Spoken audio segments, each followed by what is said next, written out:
우리 말 중에 비슷한 말인데 뜻은 전혀 다른 단어들이 있어요. 예를 들면 공백과 여백이 그런 겁니다.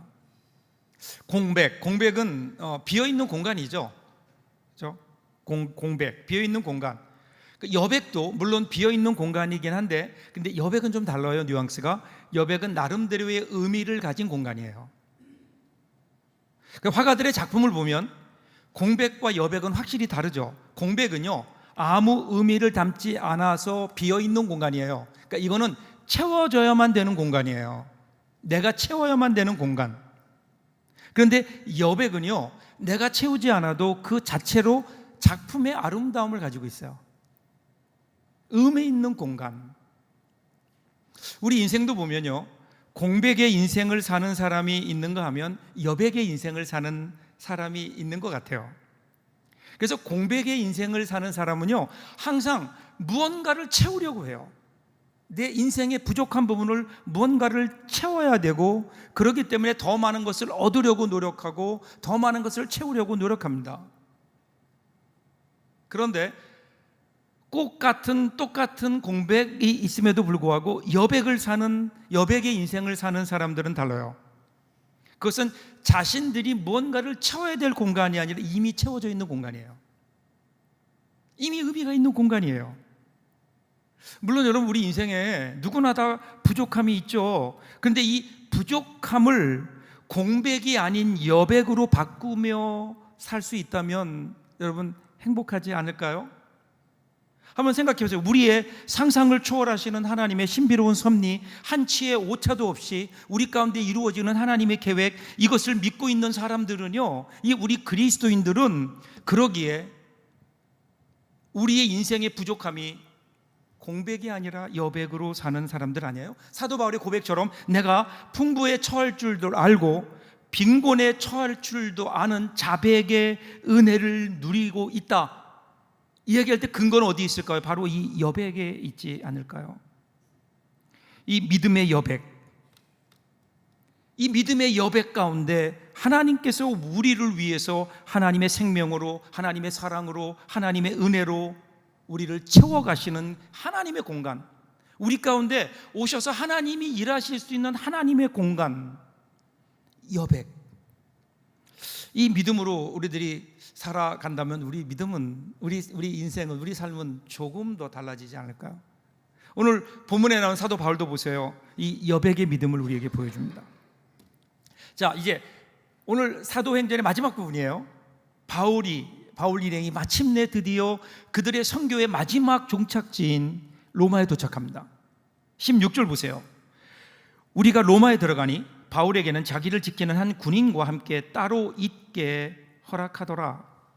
여러분, 그 당시에 로마의 관습을 보면 로마 시민으로 황제에게 항소하는 이러한 미결수들은요, 로마에 도착하면 황제의 근위대장에게 인수돼요. 그러면 황제의 근위대장은 그를 황제 근위대 감옥에 일단 그를 감금합니다. 일종의 우리로 말하면 구치소 같은 곳이에요. 그게 일반적이에요. 그런데 오늘 이 근위대장은 사도 바울을 거기에 넣지 않고 감옥 밖에 비교적 자유로운 가택연금의 형태로 지내도록 허락해 줍니다. 왜 이렇게 바울에게 이러한 관대함을 베풀었을까? 이유는 우리가 알 수 없어요. 근데 여기에 분명한 것은 하나님의 배려가 있는 거예요. 한번 생각해 보세요. 지금 사도 바울이 구금 중에 있어요. 그런데 이 바울을 감시하기 위해서 군인들이 매일 찾아와요. 아직도 감이 안 오시죠? 바울의 입장에서 보면 이것보다도 감사한 일이 어디 있겠어요? 그동안 바울은요, 한 명에게라도 복음을 전하기 위해서 세계 곳곳을 돌아다니며 위험을 감수하고 힘들게 찾아다녔다고요. 그런데 이제는 로마에 왔더니 하나님께서 은혜를 주셔서 가만히 집에 앉아 있으면, 그러면 사람들이 찾아와요. 매일 바뀌어서 찾아와서 떠나지도 않고 자기 옆에 하루 종일 같이 붙어 있는 거예요. 그러면 여러분, 이 얼마나 기가 막히겠어요? 이거 사도 바울에는 밥이죠. 얼마나 사도 바울은 감사했겠어요? 그의 복음을 전할 수 있는 한 사람이 내 옆에 있다. 그뿐이 아니에요. 17절 첫 구절을 보시면요, 사도 바울은 이제 적극적으로 사람들을 초청해요. 17절 보세요. 사흘 후에 바울이 유대인 중 높은 사람들을 청하여 그들이 모인 후에 이르되, 여러분 로마 형제들아, 내가 이스라엘 백성이나 우리 조상의 관습을 배척한 일이 없는데 예루살렘에서 로마인의 손에 죄수로 내준 바 되었으니, 이렇게 얘기해요. 자, 여기 보면요, 바울에 도착한 사도 바울이 제일 먼저 초대한 사람이 있어요. 가택연금이었지만 사람과 만나는 것은 제한적으로 허용되었거든요. 유대인 중에 높은 사람, 가장 가까운 동족들. 근데 한번 생각해 보세요. 지금 사도 바울이 여기까지 왜 오게, 이렇게 여기까지 와서 이렇게 죄수의 신분으로 있게 됐죠? 누구 때문이에요? 유대인들 때문이에요. 유대인들 언제나 바울을 따라다니면서 사역을 방해했어요. 그들 때문에 지금 감옥에 갇혀 있는데, 그런데 사도 바울은요, 이런 유대인들을 로마에 도착하자마자 자기가 있는, 지금 감금되어 있는 그곳으로 초청해요. 그것도 유대인들이 가장 듣기 싫어하는 복음을 전하기 위해서 유대인들을 초청합니다. 사도 바울의 관심은 여러분 저는 복음 전파에 있었어요. 바울의 눈에 유대인들은 복음을 들어야 하는 사람들이었어요. 사도 바울은 언제나 어디에 있든 무엇을 하든 이 복음을 복음을 전해야 된다는 사명감으로 살았던 사람. 그래서 사도 바울이 그들을 향해 뭐라 그래요? 형제들아, 이렇게 불러요. 지금 사도 바울이 그들을 형제로 보고 있어요. 여러분, 사도 바울이 속으로는 원수인데 겉으로는 할 수 없으니까 형제들아 이렇게 불렀을까요? 아니에요. 정말 사도 바울의 눈에는 그들이 원수가 아니라 형제들로 보였어요. 사도 바울에게는 이러한 안목이 있었다고요. 어떻게 그들을 형제로 부를 수 있었을까요? 비록 지금 그들은 예수를 믿지 않고 자기를 핍박하는, 예수를 핍박하는 사람들임에 틀림이 없지만, 그러나 언젠가 그들이 이 복음을 듣고, 내가 전하는 이 복음을 듣고 그들이 받아들이면 그들도 하나님의 자녀가 되고 한 하나님을 동일하게 아버지로 고백하는 형제가 될 수 있기 때문에 언제라도, 그래서 그는 이러한 안목으로 그들을 바라보는 거예요. 그러면서 형제들아 이렇게 불러요. 오늘 우리의 눈에 사람들은 어떻게 비춰질까요? 오늘 우리는 우리 주위에 우리를 지나치는 사람들을 어떤 안목으로 보고 계십니까? 어떤 한 스승이 제자를 불러놓고 물었대요. 밤의 어둠이 지나가고 새날이 오는 것을 어떻게 할 수 있느냐? 무엇으로 할 수 있느냐? 제자들이 대답을 잘 못할 때, 그때 그 스승이 이렇게 얘기해요. 너희가 눈을 뜨고 주위를 둘러보았을 때 지나다니는 모든 사람들이 형제로 보이면 그때 비로소 너희의 인생에 새로운 날이 밝은 것이다. 새 날은요, 그냥 해가 졌다가 해가 뜸으로 오는 게 아니라 우리가 이웃을 형제로 보고 그들을 그렇게 대할 때 그때 비로소 거기에서 시작된다는 거예요. 여러분 주위를 한번 보세요. 여러분 어떤 안목으로 사람들을 바라보고 있나요? 우리 주위에 있는 많은 사람들을, 저들도 지금은 예수를 모르기에 저렇게 다른 곳을 향해 뛰어가지만, 그러나 복음을 듣기만 하면, 예수를 만나기만 하면 언제라도 나의 형제요 자매가 될 수 있는 사람들로 바라보기 시작할 때, 그때 여러분 거기에서 진정한 전도가 시작되는 것은 아닐까요? 이어지는 18절 19절도 보세요. 로마인은 나를 신문하여 죽일 제목이 없으므로 석방하라 했으나 유대인들이 반대하기로 내가 마지못하여 가이사에게 상소함이요 내 민족을 고발하려는 것이 아니니라. 자, 자기가 여기 어떻게 오게 되었는지를 설명해요. 전도 여행을 마치고 예루살렘에 돌아왔는데 대제사장들을 비롯한 유대 지도자들이 펠릭스 총독과 베스토 총독에게 사도 바울을 고발했죠. 뿐만 아니라 유대인들 가운데는요, 사도 바울을 죽이기 전에는 먹지도 마시지도 않겠다고 동맹한 40명의 사람들이 있을 정도로 바울에게는 적대적이었어요. 로마의 총독들은 아무리 봐도 바울이 무죄예요. 죄가 없어요. 그래서 풀어주려고 했는데 워낙 유대인들의 반대가 거세서 그러지도 못하고 이러지도 저러지도 못하고 있기 때문에 그때 바울은 로마 시민의 자격으로 황제에게 상소했다는 거예요. 그래서 여기 온 것이지 내가 유대인들을 자기 민족을, 유대인을 해하기 위해서 여기 온 것이 아니다. 이것을 분명하게 강조해요. 그리고 20절 보세요. 이러므로 너희를 보고 함께 이해하게 하려고 청하였으니 이스라엘의 소망으로 말미암아 내가 이 죄사슬에 매인바 되었노라. 이스라엘의 소망 때문에 지금 사도 바울이 자기가 쇠사슬에 묶였다는 거예요. 이스라엘의 소망이 뭐예요? 이스라엘의 소망, 이스라엘 백성들이 그렇게 오랫동안 기다려왔던 그 소망 뭐예요? 메시아예요. 메시아가 오는 거예요. 구약 성경의 말씀처럼 메시아가 오심으로 하나님의 나라가 이루어질 것이다. 그래서 그들이 기대했던 건 뭐죠? 오늘 자기들이 당하고 있는 어려움으로부터 자기를 구원해 줄 구원자 메시아, 그 메시아를 기다리고 있었어요. 그런데 사도 바울이 얘기하는 거예요. 그 메시아가 바로 예수고, 메시아의 소망이 예수 그리스도를 통하여 이루어졌고, 예수의 십자가와 부활을 통해서 소망 없던 인류에게 새로운 구원의 역사가 이루어졌다. 그래서 나는 그 예수가 너희들이 그렇게 기다려온 메시아이기에 나는 그런 마음으로 복음을 전했을 뿐이고, 예수 그리스도에 관해서 십자가와 부활을 쉼없이 전했을 뿐인데, 그런데 유대인들이, 이 어리석은 유대인들이 끊임없이 사도 바울을 괴롭혔고 결국은 이렇게 나를 쇠사슬에 매이게 했다, 이렇게 증언해요. 결국 예수 그리스도를 증언하는 거예요. 그리고 23절도 보세요.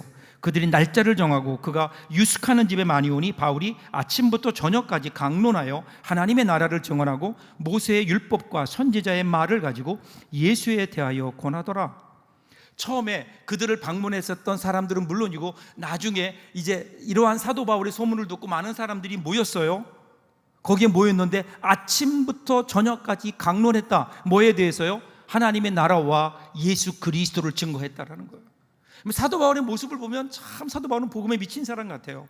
언제나 어디서든 어떤 환경에서든 하나님이 그에게 주신 사명, 복음 전하는 일을 멈추지 않았다고요. 자, 그런데 이런 사도 바울이 전한 복음을 들은 사람들의 반응을 좀 보세요. 24절 보세요. 그 말을 믿는 사람도 있고 믿지 아니하는 사람도 있어. 동일한 공간에서 동일한 사람으로부터 동일한 복음을 들었음에도 불구하고 그 가운데 믿는 사람도 있고 믿지 않는 사람도 있어요. 그런데 성경에 나오는 뉘앙스를 보면 믿는 사람보다 믿지 않는 사람이 더 많았던 것 같아요. 그러니까 사도 바울이 복음을 전할 때 그들이 믿기를 바랬겠지요. 그런데 믿지 않는 사람들이 훨씬 많아요. 그래서 그들이 그냥 돌아가는 거예요. 흩어져 버린 거예요. 그럴 때 사도 바울이 뭐라고 얘기해요? 이사야 6장 9절부터 10절을 인용하면서 이렇게 얘기해요. 25절, 27절 보세요. 서로 맞지 아니하여 흩어질 때에 일렀으되 이 백성에게 가서 말하기를 너희가 듣기는 들어도 도무지 깨닫지 못하며 보기는 보아도 도무지 알지 못하는도다. 이 백성들의 마음이 우둔하여져서 그 귀로는 둔하게 듣고 그 눈은 감았으니 이는 눈으로 보고 귀로 듣고 마음으로 깨달아 돌아오면 내가 고쳐줄까 함이라 하였으니. 이 말씀이 무슨 말인가 하면요, 이스라엘 백성들이 하나님의 말씀을 듣고 깨닫고 받아들이면 하나님께서 그들을 구원해 주시려고 했는데, 그런데 그 말씀을 들으려고도 하지 않았다. 원래 하나님의 계획이 뭐예요? 하나님의 뜻이 뭘까요? 유대인들에게 먼저 분명히 말씀하셨어요. 그 다음에는요, 그 말을 들은 유대인들이 하나님의 말씀을, 하나님의 사랑을 깨닫고 나가서 온 세상에 이 하나님의 말씀을 전하기를 원하셨던 거예요. 근데 유대인들이 이 일에 순종하지 않았어요. 듣지 않았어요. 그러면요, 여기서 하나님의 계획이 끝나나요? 그렇지 않아요. 이러한 유대인들의 거부가 결국은 복음 전하는 하나님의 계획을 방해할 수 없기에, 그래서 어떻게 돼요? 28절 보세요. 그런즉 하나님의 이 구원이 이방인에게로 보내진 줄 알라. 그들은 그것을 들으리라 하더라. 듣지 않으니까, 유대인들이 듣지 않으니까 어떻게 해요? 이방인에게로 향했다. 사도 바울은 그렇게 고백하는 거예요. 여러분, 사도 바울이 참 쿨하죠. 복음을 전했는데 사람들이 듣지 않아요. 그러면 왜 복음을 듣지 않을까? 저 사람들은 왜 저럴까? 내가 뭐 문제가 있을까? 왜 저들이 복음을 받지 않을까? 이렇게 생각하지 않았다는 거예요. 사도 바울에게는 분명한 확신이 있었어요. 그것은 뭐냐면요, 사도 바울이 해야 될 일은 복음을 전하는 일이에요. 딱 거기까지예요. 그 다음은요, 사도 바울의 영역이 아니에요. 하나님께서 하실 일이라고요. 하나님께서 사도 바울에게 영혼들을 구원해라, 그들의 마음을 변화시켜라, 이렇게 말씀하신 적이 없어요. 그냥 복음을 전해라, 여기까지예요. 여기에서 인간의 역할과 하나님의 역할이 분명하게 나타납니다. 우리는 구원하는 게 아니에요. 그냥 우리는 전할 뿐이에요. 그러면 그 다음은요, 하나님이 알아서 하신다는 거예요. 다만 하나님께서는 우리의 전함을 통해서 이 땅의 구원의 역사를 이루어 가신다고요. 이것이 오늘 우리가 해야 될 일인 거예요. 우리가 기적을 일으키는 게 아니에요. 우리는 그냥 순종하는 것뿐이에요. 우리가 순종하면 하나님 그 순종을 통해서 위대한 일들을, 하나님의 일들을 하시는 거예요. 여러분, 때로 우리 생각이 사실은 하나님의 일을 방해할 때가 많아요. 우리 예수님보다 앞서갈 때가 많아요. 왜 우리가 이 하나님 말씀에 순종하지 못할까요? 자기 생각이 더 강하기 때문이에요. 내가 복음을 전했는데 아무런 일도 일어나지 않으면 어떡하지? 아니에요. 내 생각에는 안 될 것 같으니까 우리가 안 하는 거 아니에요? 그런데 하나님은 말씀하세요. 결과는 우리의 것이 아니라는 거예요. 그러니까 우리가요, 하나님의 일을 할 때 특별한 믿음이나 능력이 필요한 게 아니에요. 그냥 순종하면 되는 거예요. 우리는 주님의 명령을 받을 때, 하나님의 일들이 주어질 때 이런 변명과 핑계를 대죠. 하나님, 저는 아직 믿음이 없어요. 믿음이 강해지면 그때 하겠습니다. 저는 능력이 없는데요, 그걸 감당하기엔 능력이 없습니다. 하나님, 내가 순종했는데 아무 일도 일어나지 않으면 어떡하죠? 내가 전도했는데 저 사람이 내 말을 받아들이지 않으면 어떡하죠? 아니에요. 걱정하지 말라는 거예요. 그건 너희들의 일이 아니라는 거예요. 그 일은 누가 걱정하실 일이에요? 하나님이 하실 일이라고요. 우리는 뭐예요? 순종하면 되는 거예요. 순종하면 나머지는 하나님이 알아서 하시는 거예요. 우리의 문제는요, 능력이 없는 게 문제가 아니에요. 우리는 원래 능력이 없는 사람들이에요. 문제는 순종하지 않는 게 문제예요. 순종하면, 그러면 하나님의 능력이, 하나님의 역사가 나타나는데, 어차피 하나님의 일은 하나님이 하시는 거 아니에요? 이제 여러분, 예수님은 하늘로 승천하셨어요. 사도들도 다 천국 갔어요. 누구만 남아있어요? 우리만 남아있어요. 아직도 이 세계에는 복음을 듣지 못한 사람들이 많이 있다고요. 그리고 오늘도 하나님은 우리에게 이 말씀을 하시는 거예요. 그들을 향해서 복음을 전하라고요. 그런데 오늘 우리는 여전히 믿음이 부족하다, 능력이 부족하다, 상황이 되지 않는다, 시대가 바뀌었다 이러면서 오늘 우리는 이 말씀에 순종하지 않고 있는 것은 아닐까? 여러분, 사도행전에 나오는 사도들 보세요. 그 성령님이 오늘도 우리와 동일하게 역사하시는데, 오늘 우리가 그 사도들처럼, 사도 바울처럼 오늘 우리가 주님이 명령하시는 그 일에 순종하며 나아갈 때, 그때 그 순종을 통해서 역사하시는 하나님의 놀라운 기적과 하나님의 그 일이 우리 가운데 이루어짐을 볼 수 있을 텐데, 오늘도 하나님은 여전히 우리 가운데 역사하시는데, 그런데 오늘 우리 가운데 하나님의 역사하심이 없다면 그 이유는 뭘까요? 우리가 순종하지 않는 거예요. 우리가 순종하지 않기에 하나님의 일이 우리 가운데 이루어지지 않는 것은 아닐까? 자, 오늘 28장으로 구성된 사도행전이요, 이렇게 마지막 결론이 내려져요. 30절 31절 보세요. 바울이 온 이태를 자기 셋집에 머물면서 자기에게 오는 사람을 다 영접하고 하나님의 나라를 전파하며 주 예수 그리스도에 관한 모든 것을 담대하게 거침없이 가르치더라. 여러분, 지금 사도행전이 마지막 부분이에요. 잘 보세요. 지금 사도 바울이 여기 로마에 온 이유가 뭐예요? 재판받기 위해서 온 거예요. 그렇죠?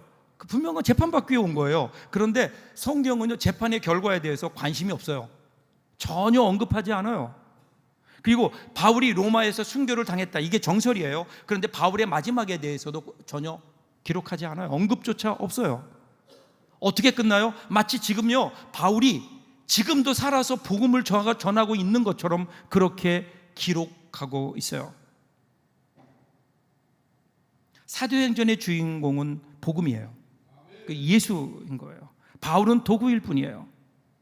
바울의 마지막에 중요한 것이 아니라 복음이 중요해요. 복음이. 사도 바울이 복음을 전했다, 셋집에서 복음을 계속해서 담대하게 거침없이 전했다, 이것으로 끝나요. 이것을 오픈 엔딩이라고 얘기해요. 사도행전이 왜 마지막을 이렇게 오픈 엔딩으로 놔두었을까요? 복음은요, 지금도 전해지고 있고, 그리고 지금도 전해져야 된다는 거예요. 사도행전이 28장으로 끝나는 게 아니에요. 29장, 30장, 31장 사도행전 후편이 쓰여져야 되고, 제2의 제3의 바울이 계속해서 복음을 전하고 있고 앞으로도 전할 것이고, 그리고 우리가 전해야 된다. 언제까지요? 우리 주님 오실 때까지. 마태복음 24장 14절 보세요. 이 천국 복음이 모든 민족에게 증언되기 위하여 온 세상에 전파되리니 그제야 끝이 오리라. 그래야 끝이 와요.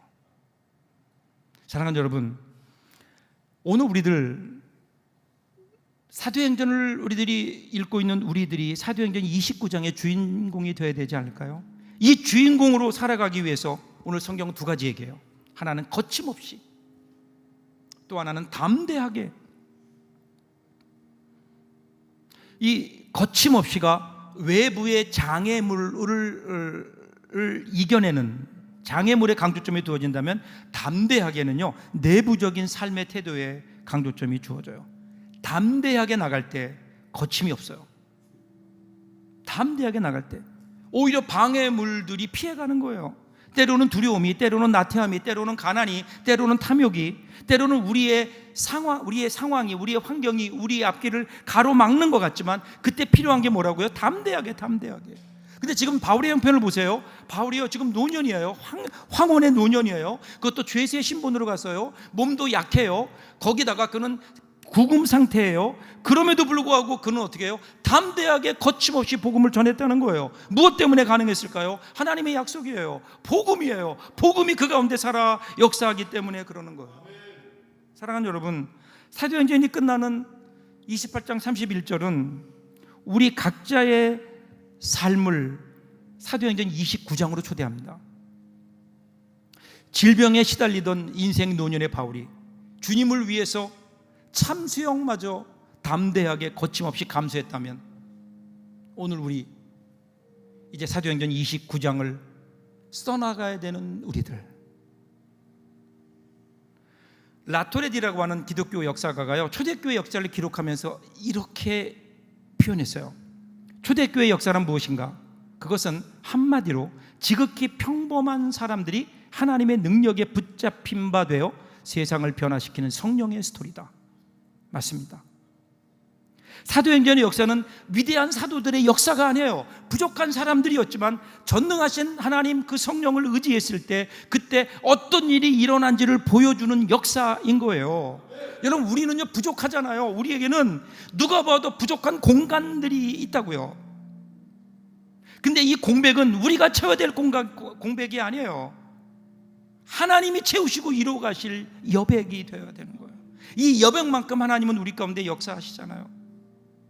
오늘 우리 가운데 여백이 있는지, 성령께서 우리 가운데 오셔서 역사하시도록 우리의 삶을 드려지는 이 여백이 있는지. 여러분, 우리 하나님은요 비참한 십자가의 죽음에서 찬란한 부활을 준비하셨다고요. 오늘 하나님은 우리 가운데 그렇게 일하기를 원하세요. 오늘 우리가 해야 될 일은 뭘까요? 우리 인생을, 삶의 우리의 공백을 하나님께, 하나님이 일하실 여백으로 드리는 거예요. 그때 하나님이 역사하시지 않을까요? 그때 우리의 삶과 가치는 달라질 겁니다. 이 여백이 우리로 하여금 담대하게 그리고 거침없이 사도행전 그 후편을 써나가게 하실 겁니다. 여러분, 그렇게 살아갈 때 우리의 삶을 한번 보세요. 하나님께서 우리 안에 이루어 가실 새로운 일들, 사도행전에 일어났던 그 놀라운 성령의 그 역사들이 우리 가운데서 경험되어 나가는 그런 삶을 살 수 있다면, 하나님 앞에 오늘 우리의 삶을 하나님 앞에 그렇게 내어놓는, 하나님이 일하시도록 거룩한 여백으로 드리는 오늘 귀한 결단, 저와 여러분들에게 있기를 주님의 이름으로 축복합니다. 기도하겠습니다.